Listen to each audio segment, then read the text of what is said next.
Voilà, esengo mingi ongambu na ngai na sepeli ndenge tokuta nsumu komwa lelo na plateau na biso yoka son kaka ndenge ezalaka balanzi ya yoka son TV balingaka yoka son po ete eza chaîne de vérité yoka son chaîne oyo epesaka bino toujours la vérité ya mboka kaka ndenge ezalaka na boye nake kolukela bino moko ya bana mboka oyo alobaka kitoko mingi mpenza na nkombo ya Guilé Chibwabwa Alexandre de Tshisekedi elongo na mwana mboka tokokende obeta biso masolo na biso mokomwa masolo na biso mokomwa lelo e na boye na koleka na kopesa mwana mboka mbote pe tokofungola page na biso ya mokolo mwa lelo mbote mwana mboka.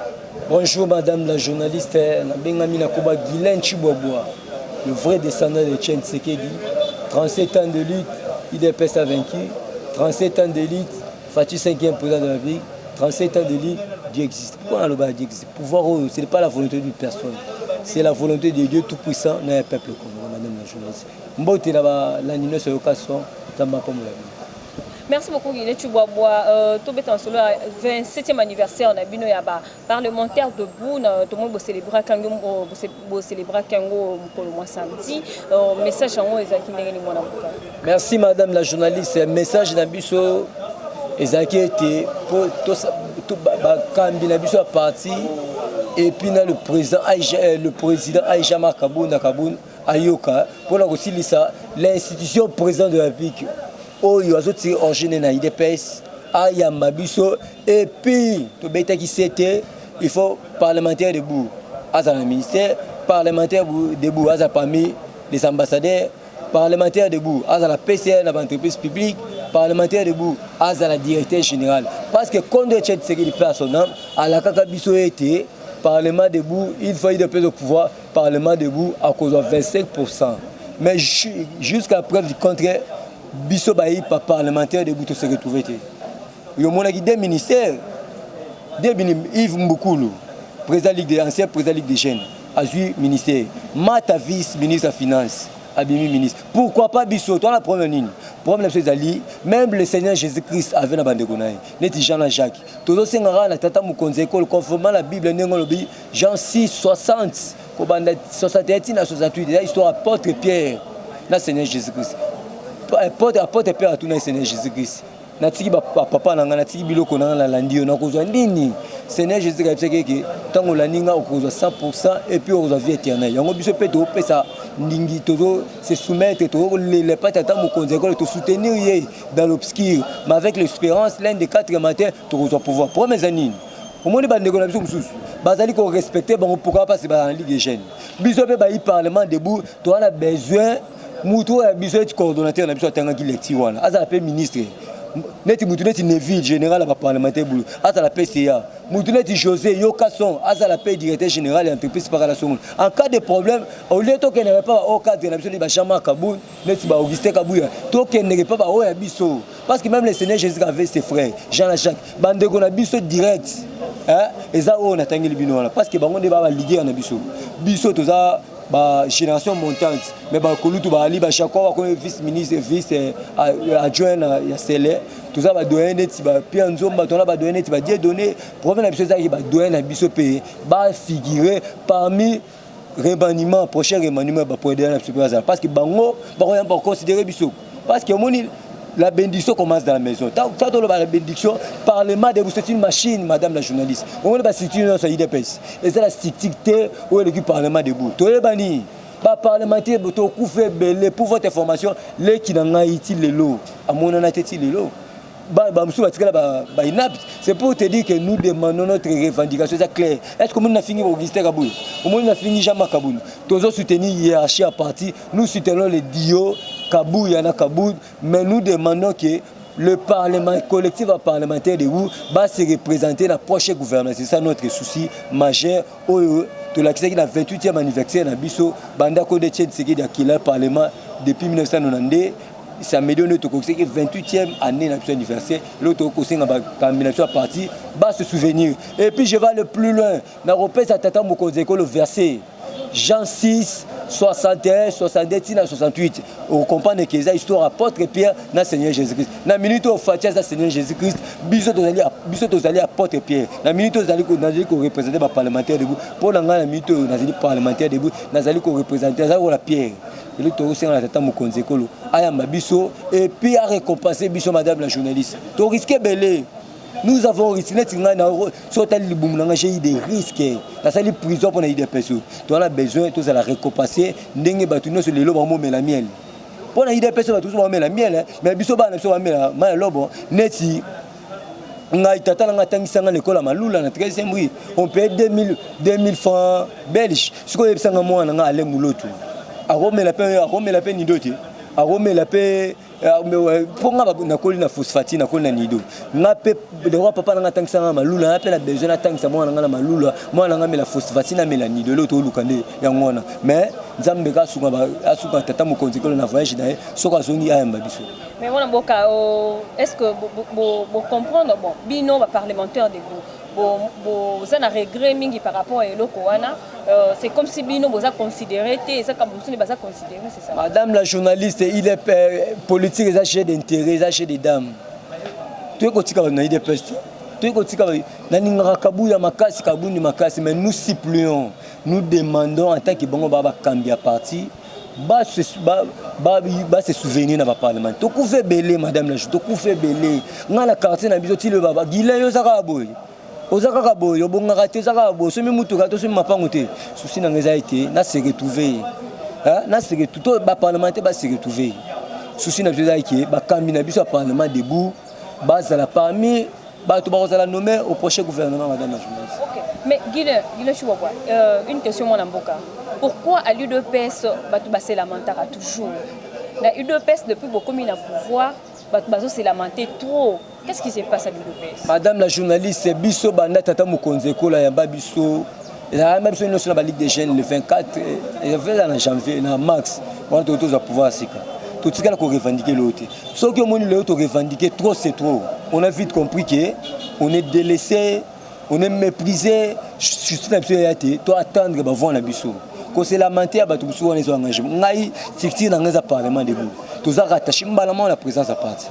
Sous la psychiatrie, tout s'est retrouvé. Moi nanga amela ma loboté, amela ni donné bamba na nyusa ba ministre ba mela. Comprendre? Ce que na Belgique, au monde que moi na ministre ameli nido, moi na mobola pas bemi to ningi classe moyenne ezala ba jupe bazala ba bola pe bazala. Mais tout s'est retrouvé na litio so sala. Pour la bandi litio depuis 2005. Bao ba ebi chikapa, ba tu na Sun City. Na kele kuna na Chikapa nga na botami na Kisasa na 2001 na voyager na Chikapa je fais 9 ans à Chikapa pour retourner en 2010 ans et 2009 pardon. C'est pour te dire que souci n'a pas tous se retrouver.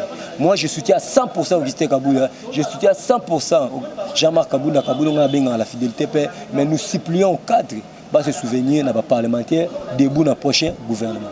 OK, merci beaucoup. Ba se souvenir on a parlementaire debout na soutien au gouvernement au isoko ya non ce que tu as dit Guilin bati beaucoup boa ça qui manifestation na Fikine mukolo samedi ça qui peut manifestation na ma tout monde qui tango batuni makambu ma matali recensement aningisa ki mutu pourquoi aningisa ki mutu mona mbuka.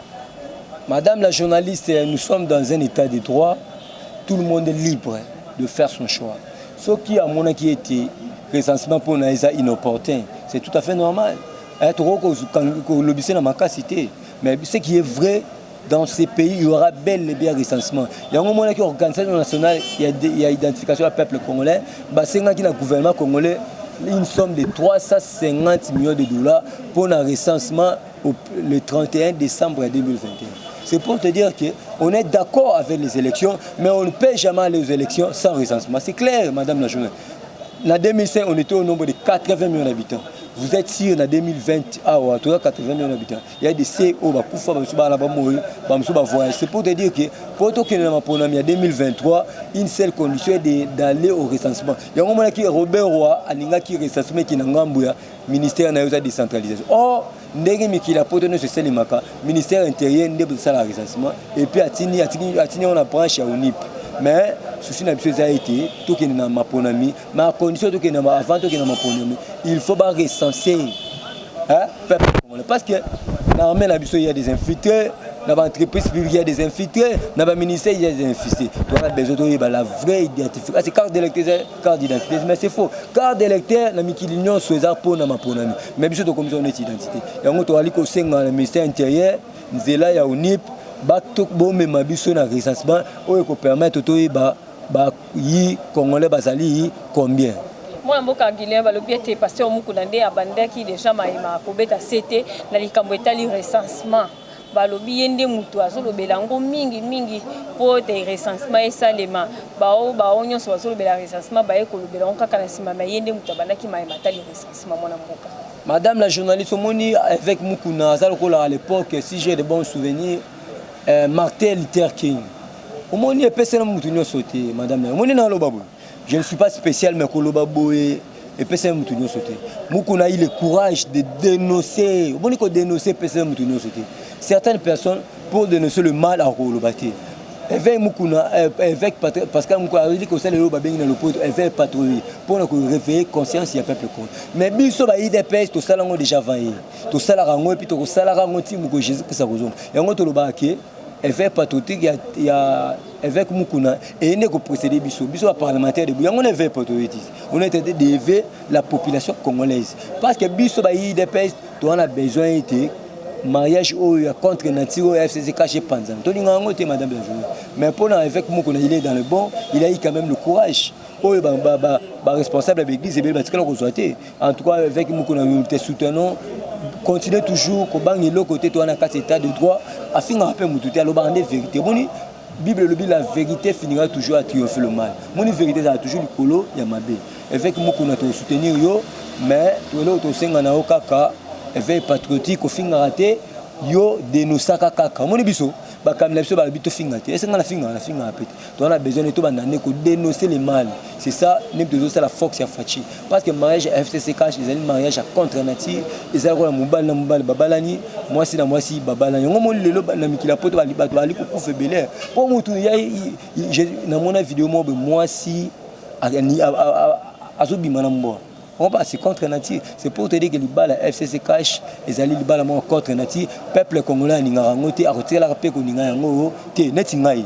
Si on me dit de choisir entre Joseph Kabila et un chien, on prend un bois. Pour la ninga Joseph Kabila mi biso belé. Tant le 28e anniversaire samedi, to kufe belé.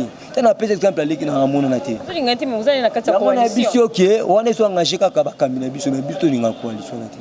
On s'assume, on est dans la coalition mais intérieurement, to ninga coalition naté.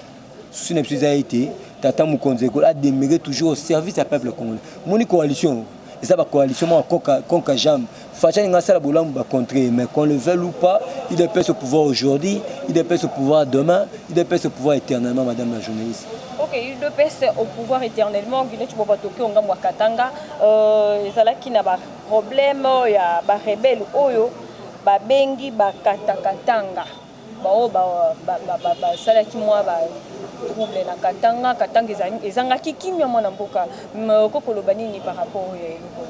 Merci madame la journaliste, la citation a été maîtrisée par nos FARDC. En tout cas bravo na mapiga mboka na biso parce que il y a peuple parce que les gens comprennent mal. Bakatakatanga wana bakatakatangi wana bazali bato chez Kim. Numéro 1 na bango chez Kim. Oyo tango biso linga toke na mapona abima na polo Kabila habitanga mimi na polo Kabila milele na milele ngolo ba été umela batikae mais actuellement tous en temps il y a distraction souté to ali ko soutenir ba vaillant FARDC pour mettre la fin na ba génocide ali ko salema na mboko yango moni na discours ya 75e sommet Tata Mukonze Kolobi il demande na MONUSCO à la communauté internationale va s'impliquer pour na été qui maison à Istanbul na biso et puis abeta qui c'était dans na mandat na ngaisa été na pesa sourire na bande na biso est parce que ba kufi pe bela on ba de ko est ba kufi ne mona biso ba parlementaire to on a besoin de Tata Mukonze Kolo à s'impliquer pour na été qui maison na Istanbul na biso parce que ya cheval à Tata Mukonze Kolo parce que cheval à Tata Mukonze Kolo les ala misat la première cheval à Tata Mukonze Kolo accorder la paix au peuple congolais, la deuxième sécuriser le pays, la troisième développer le pays. C'est ça le souci ya Tata Mukonze Kolo banda ba élire président le 24 janvier il y a 2019 président de la République na cour constitutionnelle ya mboka na biso. OK, ngile tu bobo mais Babilo ko ana tango do salema bongo. Qu'est-ce qu'il demande? Qu'est-ce qui manque ou soit ba makambo bongo et sida? Parce que ndenge ba tuerie eza bato bazo kufa bato baza ba problème insécurité les qui makasi talanu na Lubumbashi ba makambo zo les kanani ça la bien témoin na mboka. Mokonze papa na biso mokambe école Antoine Félix Tshisekedi Tshilombo. est-ce que azomona yango tozomona Madame la journaliste, na oto lobawa. Premier cheval à Tata Mokonzi, accorder la paix aux Congolais. Alors, il y a un moment temps qu'il y a Bukavu et pas Vital Kamerhe. S'il s'agit même de mourir, je vais mourir pour mettre fin à la guerre à l'est du pays. Le chef était clair. Le moment du cheval à Tata Mokonzi, c'est la paix, que la paix règne, que la paix règne à l'est du pays. Il y a un moment où on a passé une Ningisa, dans Monesco, a passé une Ningisa dans la communauté internationale. Et puis, à Sengina, ADF na lou. Ça là le plus vite possible. On a Zamba, sinon il y aura un ultimatum. Ultimatum est à l'INI. Il y aura ce qui est la communauté internationale, Monesco. Ah, où est-ce que comment nous autres les collants autres, Mboumé je les collants autres. Parce que trop c'est trop. Au moins le c'est Kabila qui nous a amené ça. En 1997, Kabila il y a Rwandais, il y a Burundi, il y a Tanzanie, il y a Lelo, tout comme n'a pas infiltration partout dans l'armée, dans l'entreprise publique, le chef de l'État a son ningali ba identifier. Ce n'est pas pour rien que ça se met ça. Mais c'est qui est vrai, Tata Mokonzi Ekolo a comparti dans bande c'est du jour au jour, bien que le loi dans Bruxelles, ce qui est vrai, le chef de l'État fera par tous les moyens pour que la paix revienne à l'est en Bourgogne.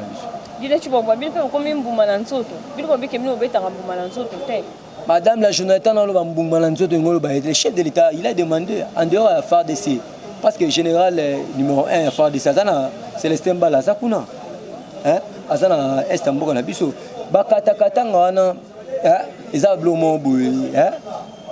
pour Mickey, puisqu'on a besoin de qui FARDC, Monesco, la communauté internationale, va s'impliquer pour n'être pas côté qui m'a n'importe quoi. Madame la journaliste. Mais ce qui est vrai, qui me côté qui, je vais à qui wana et puis à de Merekuna, ce qui est vrai, Madame la journaliste, en tout cas bravo dans ma pinga le calme a été maîtrisé.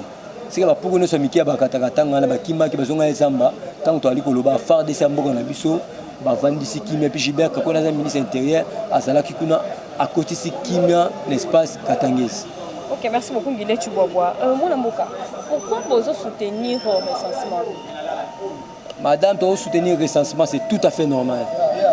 Le recensement, c'est l'une de façon il y a tout yeba qui est congolais qui n'est pas congolais. Yebsanga ba wa rebelle ba comment la victoire oui bien on dit ba msuba na lingwa ba msuba na barumbu siko batuana akezo carte vous tout ça normal il faut to yeba o za identité sénégalais o za congolais o za sud-africain to yeba to na besoin que to yeba la vraie identité du peuple congolais comprendre to soutenir recensement parce qu'ils allaient voir ils allaient légal pour to yeba qui est congolais qui n'est pas congolais. OK, merci beaucoup Guilin. 58 000 enseignants, nouvelles unités. Il y a un niveau primaire. Madame la journaliste, le chef était clair.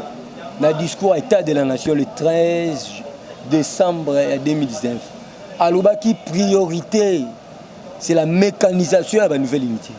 Il y a un moment, comme Félix Antoine Sexton, un homme de parole, il a promis la réaliser. 58 000 enseignants seront classés dans le 3e semestre pour la paye.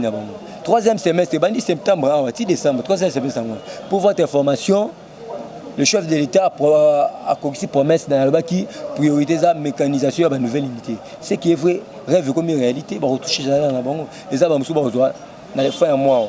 On va début octobre, on va en décembre. C'est pour te dire qu'il y a des avancées dans la métallique gratuite à ces mois. Qu'on le veuille ou pas, à ta basali, ma bras de fer pour être gratuit à ces mois, c'est faux archives. Et puis non seulement mécanisation, il y a une nouvelle unité enseignant.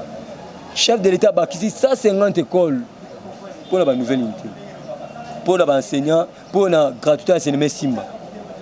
Or, on a autant de fêlés.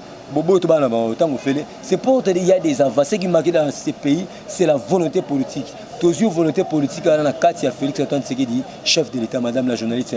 Peuple congolais du jamais vu. Car article 43, linéa 4, l'enseignement de base est gratuit. Et c'est là qui Tata Mokonzi Ekolo, la chef de l'État, pour être rêve dans le bus de l'État. Kabila, il fut président. Est-ce que gratuit cinéma l'accès volontaire non? Mais tant que Félix Assali, bana balu ko tango félé. Et là on a aussi le peuple congolais au Bali Bandambo, on a la Katamboka. pour soutenir Félix Antoine Tshisekedi parce qu'il fera mieux dans ce pays. Parce qu'il y a une différence entre bien et mieux. Mais Félix Antoine Tshisekedi, il sera mieux dans ce pays actuellement. Et ça va IDPS au Félix, na la Mouka, na IDPS, na Pepe de Botang au Félix. C'est que pour nous, toute la classe nyonso. Comprendre que Dieu bénisse Félix Antoine Tshisekedi pour l'initiative à Malam, que ça a été ban le Batang au Félix. Ok, merci beaucoup Guilain. Je pense que tout ce qui est déjà en sous émission à Bisso, mais moi, on a suite à Vital Caméra jusqu'à présent au Canada. Madame la journaliste, ce qui est vrai, Vital Caméra va renvoyer qui procède pour le 2 août. Soit disant Aligobela, soit disant coronavirus. Mais ce qui est vrai, tout le monde le beauté. Vital Caméra dans la State, Vital Caméra dans les États-Unis, c'est frère Chifo. Vital Caméra, il est bien à centre Nganda. Alors il a besoin approprié parce que privé de liberté. Mais ce qu'on a le droit de se faire soigner. On parle madame la journaliste. Oh, il faut que tu aies casté. Tant de l'opposition. On a la belle en prison, mais après ça, on a l'opposition aux soins médicaux. Les femmes qui ont des opportunités, c'est pour te dire que grâce à Félix Antoine Tshisekedi, il y a des avancées politiques. Moïse de l'Azon grâce à Félix Antoine Tshisekedi. C'est pour te dire que Félix Antoine Tshisekedi, il est dans le bon.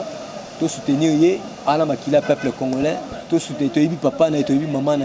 Et puis, il y a le premier président de la nationalité congolaise. Il a lancé le peuple congolais pour soutenir à 100%. Ok, merci beaucoup Guilain. Tout comme déjà sur l'émission, pourquoi à chaque manifestation, il y a UDPS au Bosataka, FCC? Madame la journaliste, Timo, entre un chien et Kabila, on ne peut jamais falsifier l'histoire. En 2016, nos vaillants combattants brillaient la permanence. Vous bien monté. Calciné, Bamsou a mon anaté. Parce que j'ai commencé cette liste en 2005. On comprend? C'est que je suis une liste où ils méritent. Ceux qui font ça présent, ils méritent. Ils ont cadeau. Toujours s'attaquer à Bango. Pourquoi? Parce que Bango a l'intérêt à peuple congolais, l'intérêt les individus d'abord. Mais nous sommes dans la coalition, mais nous, les combattants de l'UDPS, on n'est pas d'accord avec cette coalition. Parce qu'il y a une coalition, il y a contre-nature. Rien n'empêche, toi, attaquer, tu dois dénoncer. Quand attaquer, on se dit, tu dois dénoncer les mabés. Madame la journaliste, ce qui est vrai, nous sommes dans la coalition, mais le souci n'a plus été, Tata Moukonzeko là pour ma coalition, et puis la 2023, tous en majorité parlementaire. Oui, il y a IFCC. Front contre le combat, pourquoi? Parce qu'il y a une majorité parlementaire. Mais si aujourd'hui, dans une majorité parlementaire, et si vite, Bamataba Kita, 2023, dans une majorité parlementaire, il permettre de faire un projet comme il se doit, madame la journaliste. D'accord, merci beaucoup, Guilain. Tout comme les gens qui ont émission à Bisso, merci, madame la journaliste. Bande Konyo sur Bali Congo. Au Baliban Mboka, pour soutenir Félix Antoine Tshisekedi, c'est notre frère. Azana Makila, peuple congolais. À la nationalité du testé. Ce qui manquait dans ce pays, c'est la volonté politique. La paix symbole de Ndekonanga, c'est lui qui zika. Pour encourager à mettre faire des commentaires dans Bambote Belé. La paix symbole de la maman Marie-José Mbombo, la Suède Bambote Belé. La paix symbole de la maman Kapinga, la Belgique Bambote Belé. La paix symbole de la Venanga Sampaio, Bambote Belé. La Pessimbote, la Florimboui, Bambote Belé, na bao baninganga, ce qui, sans oublier ma fille aînée, a porté combo à Lemouloto. Bambote Belé, ma charmante épouse, Boya grâce à Bambote Belé. La Pessi Bakabinabiso, il y a des pays jamais Kabouna, visité Bambote Belé. Ceux qui ont besoin de contacter, na plus de 243 81 99 18 606. Plus 243 81 99 18 606, je suis sur WhatsApp. Bye bye. Que Dieu bénisse la République démocratique du Congo. Bye bye, bye bye. Et voilà, merci beaucoup. Là, c'était Guilé Choubobo, descendant de Tien Tshisekedi. C'est un mingi qui on gagne nanga, il est tout contani les sous pour moi. Les lois, c'est un mingi tonda kingai. Loko la bino va bonner la biso yoka scientifique. Vous akawana toujours pour na copier c'est la biso va commenter, na mise la kabiso va bien dengue beaucoup mais la kabiso dengue bo benga kabiso et c'est la kabiso bien. Bon encourage la kabiso. Bisque mon qui te le voit qui m'a vu bonner biso. Na pesi mbote mingi na papa le chitengele coordinateur, mbote mingi na réalisateur na biso telo mumba na sima ya caméra za ki bongo piscas na pesi mbote mingi na abonné nyonso ya Yokasan TV et abonnez-vous massivement, restez toujours branchés et scotchés na Yokasan TV. Sans oublier je salue Scotty Kabalou pour Congo Promo na pesi mbote mingi na peuple congolais nyonso balingaka Yokasan TV. Là c'était votre humble servante Fatou Chamala et sans oublier mon président Delphin Katende Yokasan. Bye bye et à la prochaine.